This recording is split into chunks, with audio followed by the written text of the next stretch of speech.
Sue, take it away. Great. Welcome, everyone. We're doing this in collaboration with NCAS, which is the National Coalition of, oh my God, the National Coalition for Core art standards. for Art Standards. Boy, I told you I need to have sheet notes in front of me all the time. Anyway, welcome. And I'd like to introduce you to who are our speakers with that, that we have today. So we have two moderators, Stephanie Milling and Lynn Tuttle, and they both will kind of tell you, they're both board members, NDO board members, and they'll tell you a little bit about themselves when they begin their sessions. And our panelists are Sakia Atkinson, Shirlene Blake, and Rachel Swenson. Thank you for all of you for participating in this. And again, I'm going to turn you over to Lynn. Thanks, Sue. Thanks, everyone, and thanks for being with us this evening and for learning about this new campaign. My name is Lynn Tuttle, and as Sue said, I'm a proud member of NDEO's advisory board, advisory board, where I serve in the seat and the role looking at standards, assessment, and curriculum. My day job, when I'm not serving on the board for NDEO, is as the Director of Public Policy, Research, and Professional Development for the National Association for Music Education. So I'm a music educator who has a love for dance and has worked to strengthen dance education programs across the nation, particularly in my adopted home state of Arizona, where for many years I worked at the Arizona Department of Education and supported educators in all of the art forms. So what are we talking about today? Today we're focused on this awesome new campaign called Arts Are Education, and you can find all the information on it at artsareeducation.org. And it really came about in conversation, as Sue said, with folks at the National Coalition for Core Art Standards. So those are those groups that came together to create the new standards. I know they're not really new anymore, right? It's 2021. They came out in 2014, but they still seem new to me. So all of the discipline organizations came together to create the standards, and we continue to meet. We continue to meet monthly, and a lot of the conversation this fall and in the winter has been looking forward to what next school year is going to look like, and some of the headwinds that we think are going to impact arts education, particularly at the local level. And so we thought to put together this campaign to help you as you advocate for your programs at the local level. We thought it would make sense for us to come together and create a set of tools and strategies that you can take and use locally. And that's what this campaign is. So what do we know? And all of these, any of you I'm sure on this call could share this out. I know that you know, and that we all know, that arts education helps create healthy, inclusive communities where multiple points of view are respected. That arts education helps promote cultural awareness and civil discourse. That arts education supports the social and emotional well-being of students and creates that all-important, welcoming, and safe school environment, right? Even if we're virtual, the arts still help create that welcome and engaging environment. And of course, that the arts provide multiple pathways for every student's creative voice and for students to communicate their own ideas, right? To help students find their sense of agency, to make it their own, and to express themselves. And being a policy geek, I made Jim Palmerini add in this slide, arts education is also part of a well-rounded education for all students as understood and supported by federal and state policymakers. So as Bob Morrison likes to say, we've already decided what's important in education, and the arts are part of what's important in education. So even if we're in the midst of a recession, even if we're in the midst of teaching differently in a hybrid space, teaching virtually, the arts still should be taught because we've decided that it's part of what is a well-rounded education, part of what's important in education. So what are the challenges? What are those headwinds that I mentioned earlier that we've been thinking about? We know that there will be budget shortfalls across the nation. Hopefully, some of the signs that we're starting to see from the state appropriations processes across the country is that maybe the budget shortfalls aren't as large as we thought they would be originally, but we still expect that there'll be budget shortfalls at the local level. We also know that there's going to be a focus on remediation if we're fortunate enough to have students back in school with us next school year. There's deep concern, and I think appropriately so, about learning loss for students at this moment in time, especially the students who haven't engaged successfully in virtual or hybrid spaces. And those include students who may not have had access to ways to learn virtually over the course of this pandemic. So think about it, we're in February. We're almost, at least for my two sons, almost an entire year since they were in a school building. And you know, we're fortunate enough to have excellent internet, by which I'm joining you today. Not every family is that fortunate.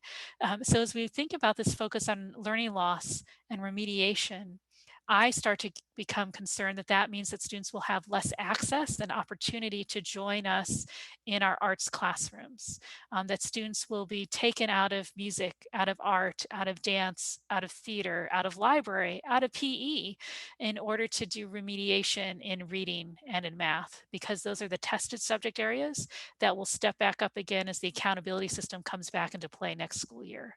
And so while, you know, principals and decision makers, I think, do value arts education, they're focused in on that accountability system. And I'm deeply concerned that if we don't make some appropriate noise and remind them of the important role that we play as arts educators and as arts programs in the schools, that our programs will be cut, and that some of the students that most need the arts won't have access to the arts next school year.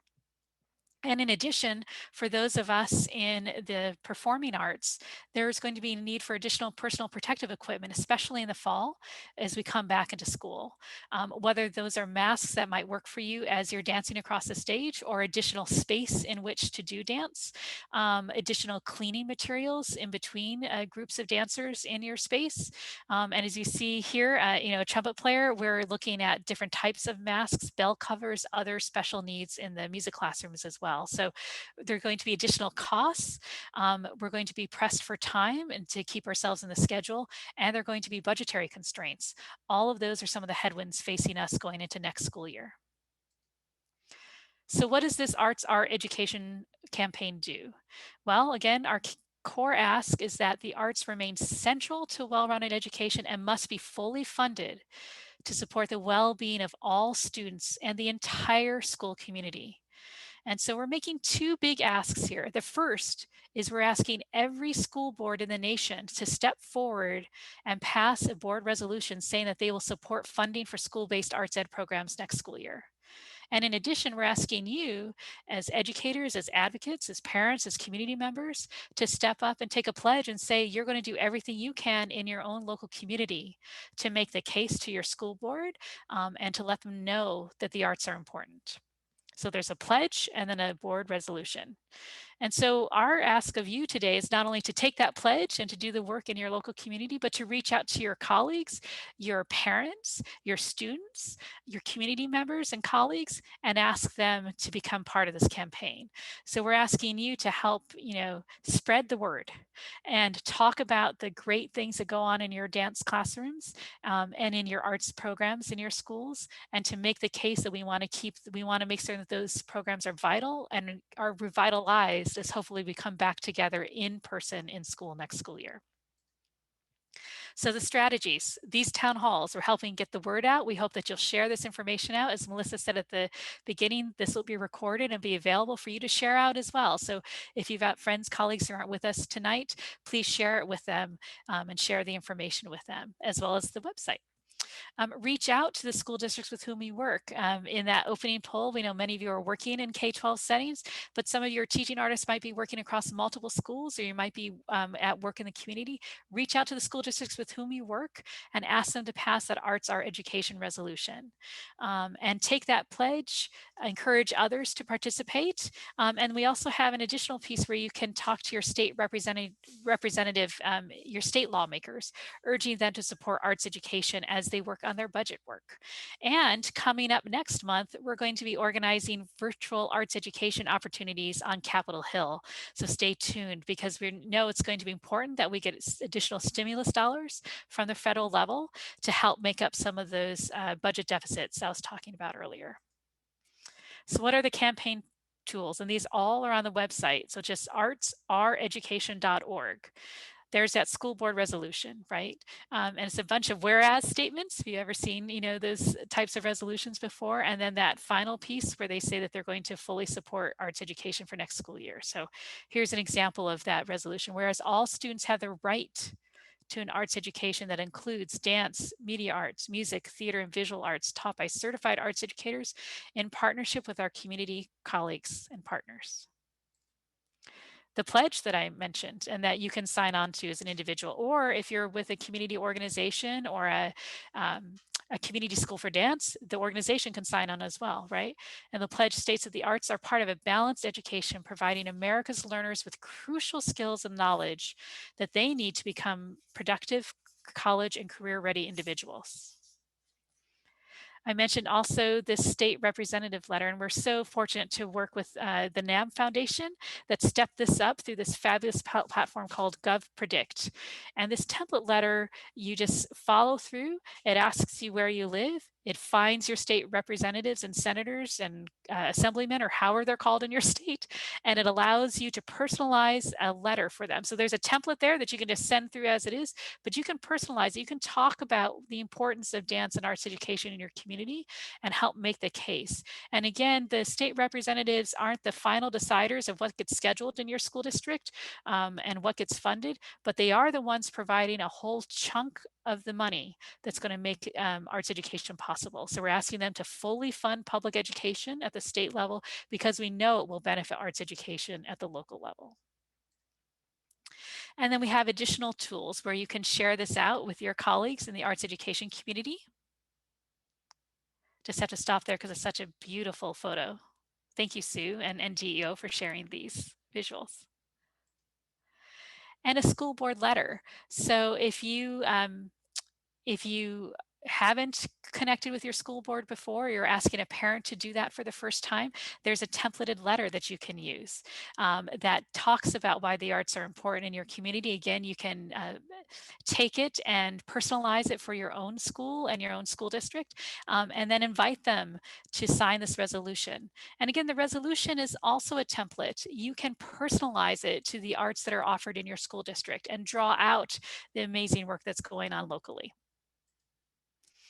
And so what are those talking points? So if you're engaging a school board member for the first time, or community activist who you're trying to connect with your school board and talk about the importance of arts education, what do you want to talk about? We want to make certain that the arts are valued next school year and beyond. And we want to ensure that arts education programs continue to be funded. The classes are offered across all the arts disciplines and appropriately scheduled. And really that can be the key right now, especially as we look at remediation. The curriculum and scheduling designed to address learning loss includes the arts. And that could be in a couple of ways, right? That could be about looking at arts integration as part of the solution for the learning loss in reading and math, as well as the fact that there's been learning loss in our own classrooms because we haven't had students with us together in studio in the classroom. And so understanding where our students are going to be and that they may need time with us as well, maybe more time with us. That'd be cool. I don't know if that'd happen, but that'd be awesome, right? That arts educators continue to be employed and teach in the discipline for which they are trained. And I don't know if you all have seen this in the dance community. We have certainly seen this in the music community, where I know I've got colleagues in music that are now teaching reading for some of their class sections, or might be helping out with math. We are specialists in our content area, and we should be paid to teach in the content area for which we are trained. That the instructional resources are available for us and should be available for teachers. And that could include the additional equipment that we might need to teach in the fall, as well as ongoing tools and resources that we need, materials. That there's professional development that's appropriate for you and available to you. That the facilities that are built and furnished for arts-based activities are used for arts-based facilities and activities. I don't know about you, but again, I've heard about auditoriums that are no longer being used for the arts. They're being used to hold English classes so that kids could be socially distanced, right? And I get why they did that, but that auditorium also needs to be used for the arts because it was built for that purpose, right? And that the evaluation system either is put on pause, or if it continues, that it's understood within the larger context of what's going on right now. So what can you do?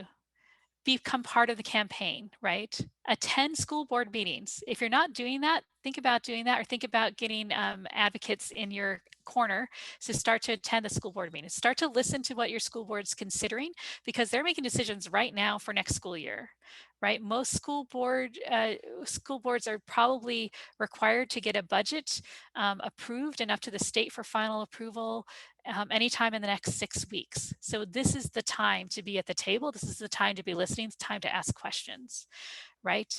Speak with your school leaders about the importance of arts education and about the role that you'll play now and that you'll play next fall as we step back up in person in school if you're not currently in person. And talk about the power of the arts to make that sense of community and of welcoming for students as we come back to school in the fall. And communicate what you've been doing. So if you've had great success in the campaign, you're doing awesome things in dance and arts education right now, share that. Share those information and those stories on the website. And with NDEO, we want to be able to broadcast those stories, share them out as models. Visit the website, and if you want, you can also give to the campaign. We are taking in donations to help fund these tools to be available as a resource for you and your colleagues. So that is a whirlwind tour of the artsoureducation.org campaign. And we look forward to you visiting the website and taking some time to explore all of those tools and make use of them in your local community. And if there's anything that you think that should be different, that needs to be varied, that needs to be updated, that you have suggestions on, please let us know. You can always reach out to me. I'll put my email in the chat, or to Sue at NDEO. We're here to help make the campaign better, make certain that it meets your needs. And now it is with a great pleasure that you get to stop listening to me and hear from your colleagues about what's going on in dance education across the nation. I'm going to hand it over to Stephanie Milling to take care of the conversation and to kick us off and facilitate. Thank you, Stephanie. Thank you. Well, I am joined today by three panelists: Rachel Swenson, Zakia Atkinson, and Shirlene Blake. And I am the advocacy director for the National Dance Education Organization, and that is on the advisory board. And in my day job, as Lynn was saying, I'm the head of dance education at the University of South Carolina.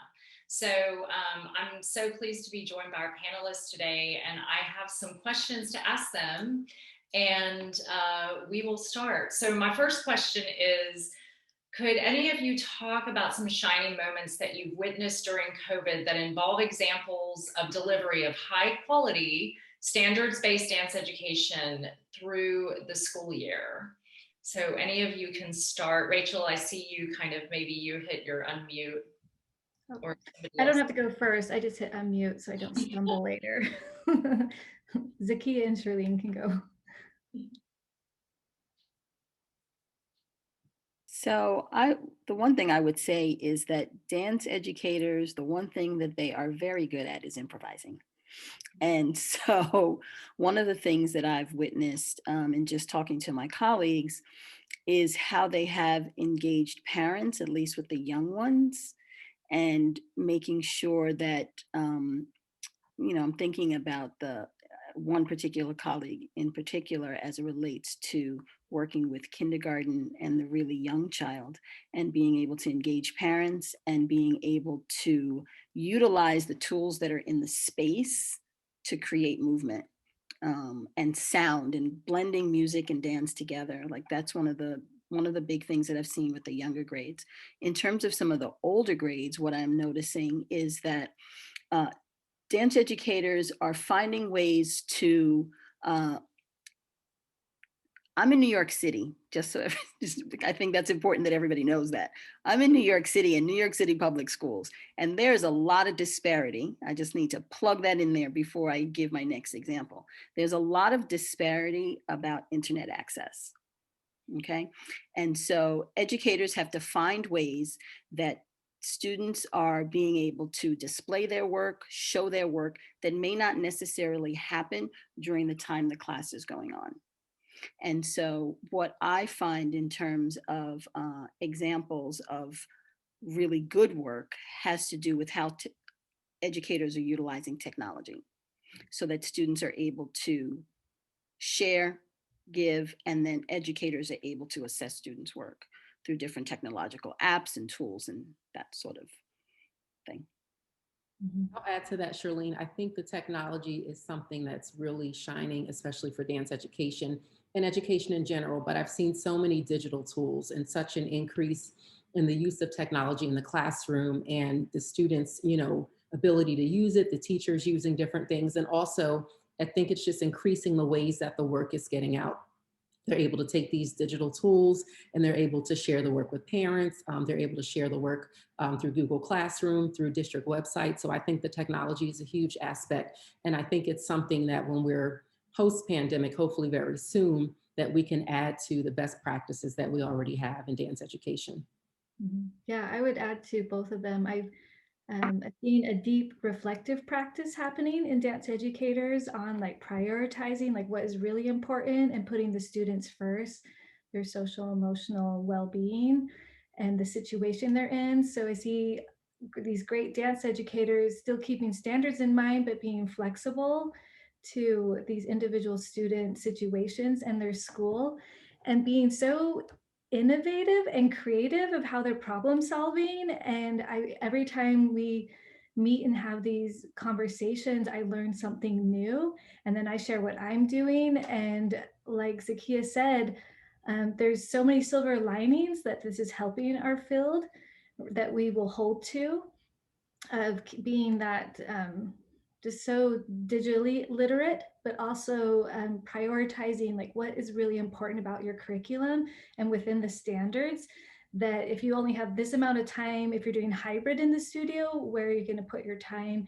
And if you have this amount of remote work to give, what are you going to use for your delivery of this learning, and what artifacts you're going to accept and how you're going to accept those artifacts and still feeling like you're teaching embodied learning, where students, I see a lot of writing a lot more reflections this year and reflecting on their learning in dance and about dance history, and watching more dance because we have those capabilities to share videos and things like that. So there's this deepness that's happening, even though we're in this difficult situation. I feel like there's still really deep reflective work on the teacher side and the student side. So there's many positive that I'd like Zakiya, I hope we hold on to those things for future. And I was just going to ask really quickly, I know that your bios were included in the announcement, but Zakiya, can you, Charlene it indicated where she is teaching. Zakiya, can you tell us where you're located, and then Rachel? Yes, I'm currently the Fine and Performing Arts Supervisor for Cranford School District in New Jersey. Thank you.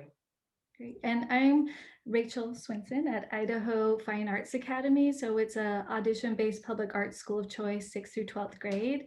Currently, I'm over the middle school dance program. And as we are growing bigger, I'll expand into high school. And yeah, and I'm on committees for NDEO, and then we're all dance education doctoral students at Teachers College, Columbia University in New York. Excellent. So my second question, and maybe I'll pick a different person to start this time. What do you see as the biggest challenges and any potential opportunities to K-12 dance education in the current and the next fiscal year? And do you have any specific examples of concerns for dance education that have already been raised in your area? So Zakiya, do you want to take that one first? Sure. I think one of the challenges, first, I think that this is going to look so different for everyone because there's so many different things happening. I was at a school district that's continuing virtual instruction. I'm currently at a district that's in person with hybrid instruction. So I think that dance education is looking very different. I think it's very case by case right now.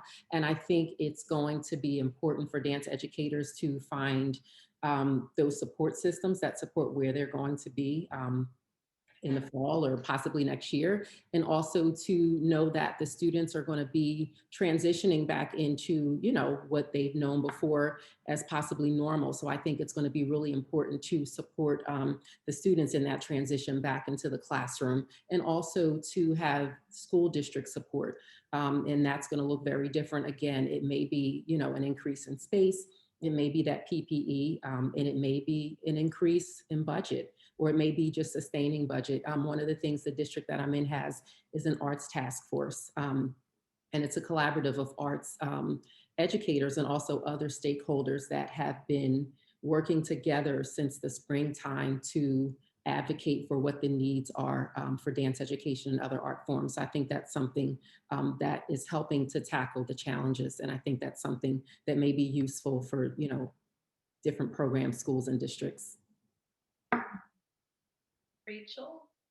Yeah, a lot of people have touched on this, and Zakiya was touching on it, but I think there's issues of like advocating for safety, fiscal support, space, and resources, because such as that Lynn was talking about remediation, like already at my school, they pull students out of PE for math lab. And if they are failing their core academics, they pull them out of their art major, which is out of my dance classes. And the auditorium is being used for core academic classrooms. And even like being an art school and students declaring an art major, we really truly are seen as electives, which is extra. And that our school is actually only truly assessed on their math and English language art scores. And that becomes like, this starts what's essential, these like, and we've, even though my school district supports the arts, and that's why we have 5 art schools of choice, it's just, you know what I mean? Like, you still, these like deep seated of like academics versus arts starts happening of where we are putting our financial support and our time and space with students. So I just think we have to be ready to be extra advocating and speaking up and sharing and reminding. And yeah, and I just like, even I have to clean my dance floor after every fitness class, every dance class, and that's expensive. It's those big bottles for the special vinyl flooring and wood flooring for the 2 studios.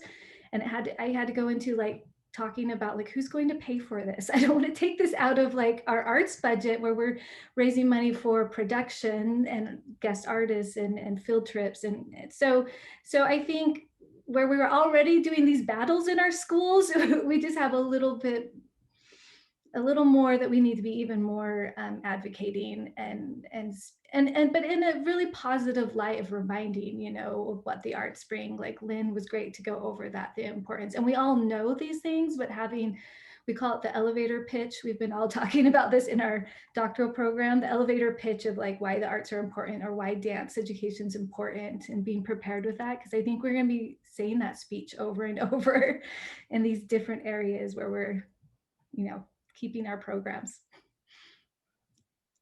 Shirlene, excuse me. Yes, hi. I would like to piggyback a little bit, but Zakiya mentioned the fact that we are also all in very different situations.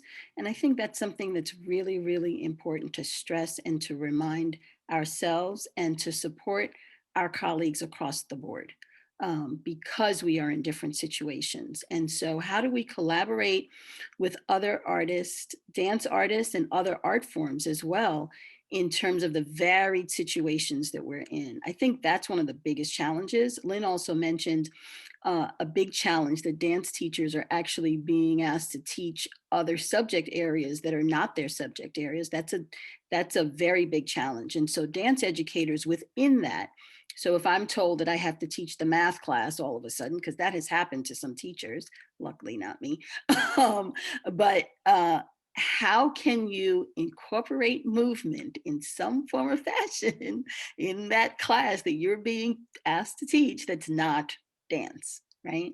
And so we have to continue to be innovative and think of ways that we are essential.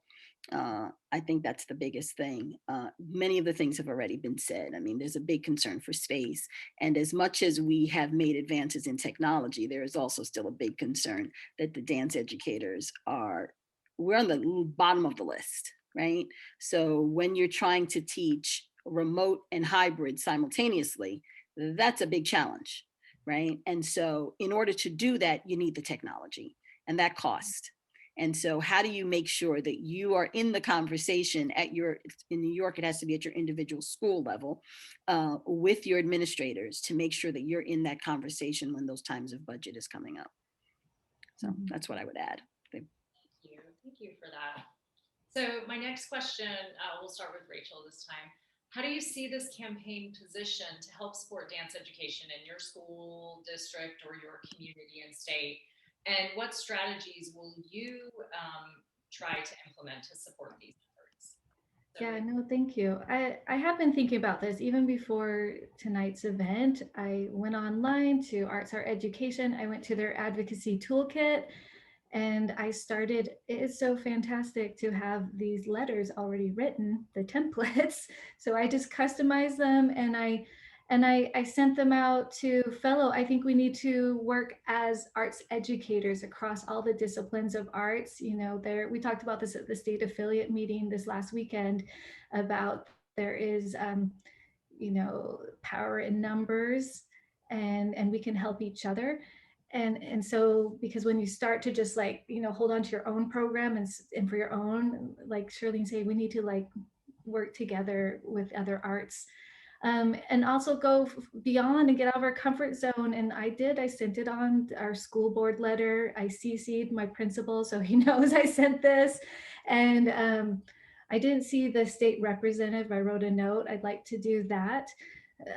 But yeah, so that's what I am thinking about doing moving forward, is having these conversations with, and especially thinking of leadership positions in our different state affiliates for each of the arts, and having them come together. Because even though our district supports the arts, there was times when I worried when they didn't start building our new art school because of the pandemic. And I started seeing things happen when they shut down and I can't reserve the auditorium anymore. I did have moments of losing trust in our, you know, administrators and policymakers, but they do. So we just need to help remind them that this is important. We are essential, and that we've all had this agreement, and that's why we have these programs in our schools, and we have certification and standards. So we just need to remind them. Yeah. Shirlene? One of the things that I think the campaign does is gets us all on the same page, and it gets us all speaking the same language. I think what happens over time is that dance educators and parents, administrators, we say it differently. And so this campaign allows us all to say it the same way, right? And so when you hear the same thing over and over again, right? They usually say, like, we don't normally hear 100% of what we don't take in 100% of what we hear. So we need to hear it again, and we need to hear it again. And the campaign, when you look at the advocacy tools on the website, you'll see the way that the language is written, that you can say it different ways, but again, we're all saying the same thing. Right. So that to me is the biggest thing in terms of what the takeaway from the campaign. I think one of the things that I've tried to do, and even before the campaign came out, I want to focus on remediation.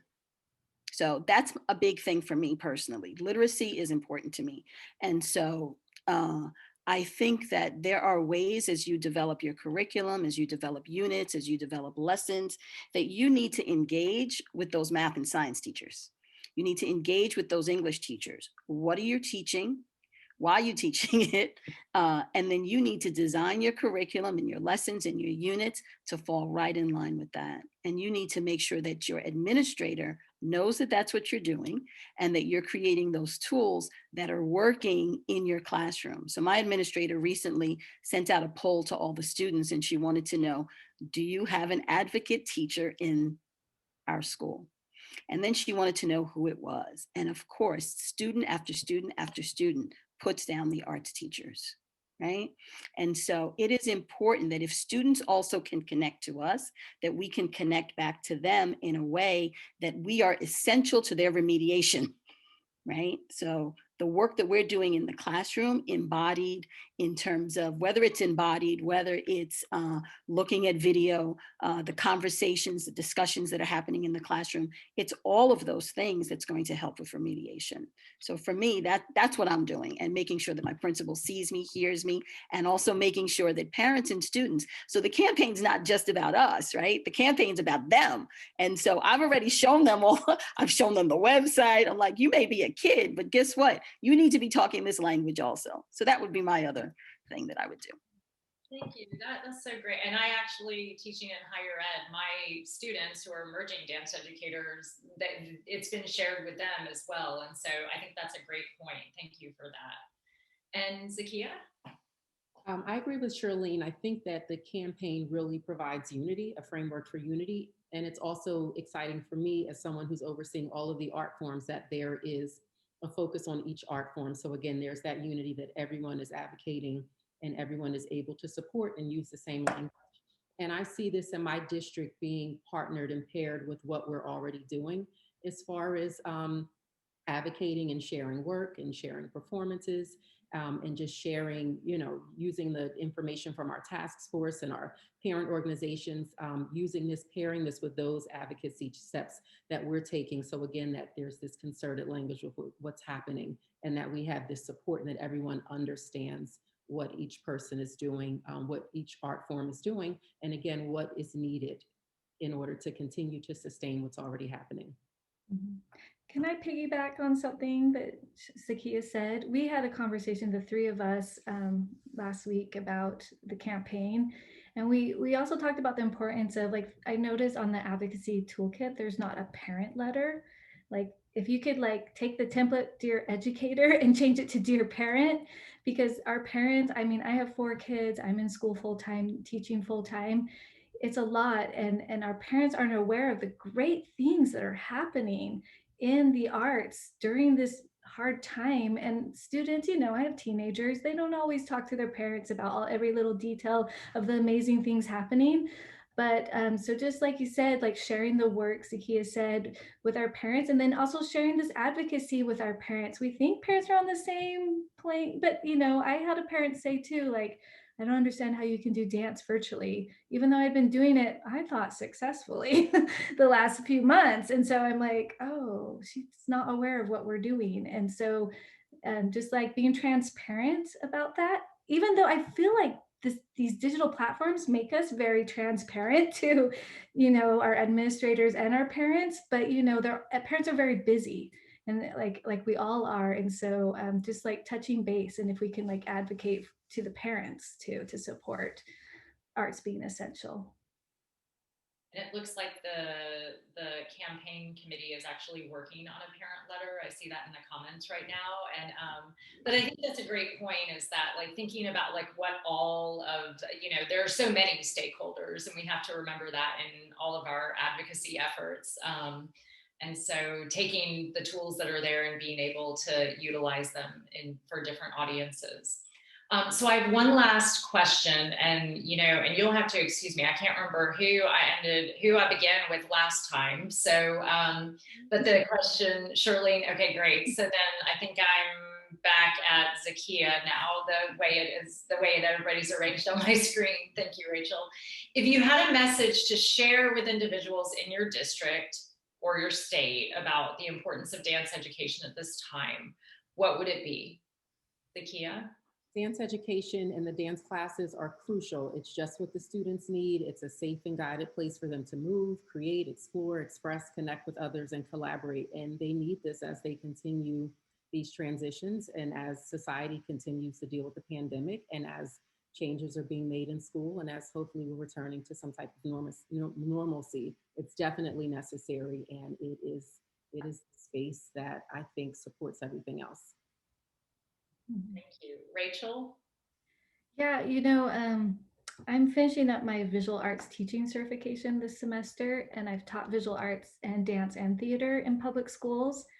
And one thing I've noticed about the arts and is that they're a reflective practice, right? And they deal with a lot of self-awareness and self-management, social awareness. And so I think just reminding people explicitly how the arts help social and emotional learning would be wonderful. I've been doing some action research with my students, youth participant action research, so that like every class, remote or in person, because we are hybrid now. We started fully remote, but now we've been hybrid for the last few months. They are showing me what they are learning is helping their social emotional skills development. And it's also helped me refine my own practice, but reminding, because people know that like kids connect to the arts easily, they connect to their teachers and they're very expressive, but even going beyond that to what social emotional development that the arts help develop, you know. Thank you. And Shirley? I'd pull directly from the advocacy tools and say that dance motivates and encourages students to enter the classroom, and it provides multiple pathways for children. And so for me, that would be, you know, if I needed to make it just real succinct, that that's what I would say. It motivates, it encourages, and it gets kids in the classroom. Mhm. Well, I want to thank our panelists. They are not going anywhere right now, but I want to thank them for their very insightful answers. And this conversation has been so helpful for me in thinking about this campaign. And I'm sure it has been for others as well. So thank you. And I'm going to pass it back over to Lynn to field some questions and any other discussion that needs to take place. Awesome. Thank you, Stephanie. Thank you, panel. And in fact, don't go anywhere because I'm going to take a couple of the questions that I saw in the chat and ask them of you, because there are several questions that came in around the idea that for many arts educators, I'm just going to go broad here, in the secondary space, your classes are based, you'll have classes next year if the classes make, if enough students sign up. And people are concerned about what recruiting looks like for next year, given where we are right now this year. And recruiting is happening right now. So do you have suggestions, ideas, resources to share with your colleagues who are concerned about recruitment right now? I have to say we're a school of choice, so we treat our school, we market for our arts programs. So just sharing the great things that are happening in your programs. You can't just hope and wait that people are going to sign up for your class. You know, you have to think of yourself, you are like a business in a way. Do you know what I mean? That you're trying to grow your program and share. So whatever that is for you, if you get permission from your principal to share pictures and photographs, or just like little quotes from your students and snippets of like, you know, what they appreciate and what they've learned in the program. Because even despite the pandemic, everyone's doing such great things that I still think you can pull from it. And knowing that I'm looking for a brighter future, I really think it's going to be a little smoother next year with the vaccine and schools opening. That yeah, we'll have masks and we have other things, but we'll still be creating art.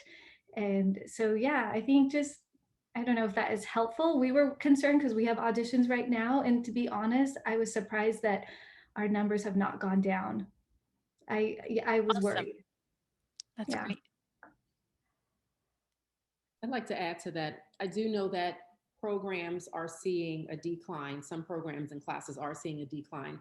And I think it goes back to what someone said. We can't assume that parents understand what virtual dance looks like, what virtual arts looks like. So I think the sharing of work samples is really, really important. And one of the things we've been doing in our district is sharing student work and sharing student performances through a district site that's just for the arts, and also in the weekly newsletters. The principals have been sharing that the parents are reading everything because it's all the information is coming out weekly, you know, for everything as far as where to drop the students off, you know, lunches, you know, school closings, different things like that. So I would say find the platform that's reaching the parents and get that information out, and find how you can share the work so that people do know this is what is happening, that instruction is happening, learning is happening, great experiences are happening. They're different, but they're still happening. And so I think that's really, really important for retention and increase to get more students involved. Yeah, I would just piggyback what both Rachel and Zakiya said. I just think the student voice is really important. One, they like seeing themselves out there. Their parents like seeing them. And so getting their voices out there, I think, is really important. Mm-hmm. So that's all of that. Yeah, even today, I mean, we had Eagle Magazine, a local full color magazine. We had them come and highlight some students that Awesome. had some visual arts students had won some art projects and were highlighted in some contests. And then one of our students made the Utah Dance Film Festival, was an official selection. Oh, wow. You know, Because, you know, your local news, they're looking for content too, and people want positivity right now. I know this is extra work, but it's just like a late night email. But back to the marketing, I think you have to be active with that. Awesome. And we're seeing some other great advocacy tools and tips and tricks going in the chat as well. So I'm going to start sort of rounding us down and sort of closing out the webinar. I just want to pull on something that, I mean, what an amazing panel. You guys are awesome. So thank you, Stephanie, for such great questions, and Sue and everyone for pulling together this amazing panel. And you all said great things. So I'm going to pull on like one thing from each of you. So Charlene, I love that idea of your administrator asking students about who their advocate teacher is. And right, in the arts, we are so blessed because we get to see students for multiple years. So there's no better advocate for a student right now than you are, because you've seen them you saw them pre-pandemic and you're going to see them post-pandemic. And so you're a lifeline, because the students knew you before and they're going to know you after. And so when someone talks about how are you important and why are you important, you're one of those adults that is a through line for the student, pre-pandemic, through the pandemic, post-pandemic, and there's nothing more powerful than that. And so, Charlene, when you said that it was, you know, all the arts teachers that showed up as advocates, of course, you're the advocates, because you're that through line. So thank you, every one of you, for the work that you're doing there. And remember that that is such a key part of what you do each and every day when you teach. Sorry, I'm getting all teary. Rachel, I love when you said that part about gently remind, because I do think, for the most part, our administrators, our policymakers, they all mean well. They all do truly value the arts, but sometimes they forget about it when they have to prioritize scheduling and budget decisions. And so our job is to gently remind and to share and to broadcast out the great work, right? And I love hearing from Stephen Parker. He's the education lobbyist for the National Governors Association. Whenever you get Stephen on the line, he talks about how, in the midst of sort of how hard this has been for education in the virtual and hybrid space, how the arts have been a success story. So tell your success story. Talk about the great things that you've done. And Rachel, as you said so beautifully, remember that folks may not know or may not have realized. So shine a light on the awesome work that you've been doing, the awesome work your students continue to do at this moment in time. And then, Zakia, I love the idea that you have a task force, right? Advocacy is not a solo endeavor, right? We are an ensemble art form. We, in the performing arts, we are about ensemble. Advocacy is all about working together. This is all about ensemble work. And no one knows it better than performing artists, right? We know how to come together and work together and build a coalition and bring forward a variety of voices to talk about the importance of arts education with our stakeholders and our policymakers. So you all were just amazing. Stephanie, any closing thoughts or ideas to share? No, I just kind of capitalizing on what all of you have said. There was one thing that Charlene said that I do want to mention, that I really appreciated what you were saying about letting your administrator know how you're meeting the math learning needs and how you're meeting the other learning needs as well. Thinking about remediation, possibly taking time out of our courses. And one thing, just piggybacking on that, is thinking about also what are your current state level policies and state level initiatives? Because I know we have a state level policy about literacy, and this is where I am, and this is a perfect time for our K-12 educators to be making that connection, like you're talking about, because it's state policy and figuring out how those needs are going to be met in the middle of this pandemic, and trying to keep quality instruction afloat. I think that was a great point. But thank you so much to all of our panelists. So many good things to think about. Any last words of wisdom from our august panel? Keep dancing. Keep the passion alive. That's awesome.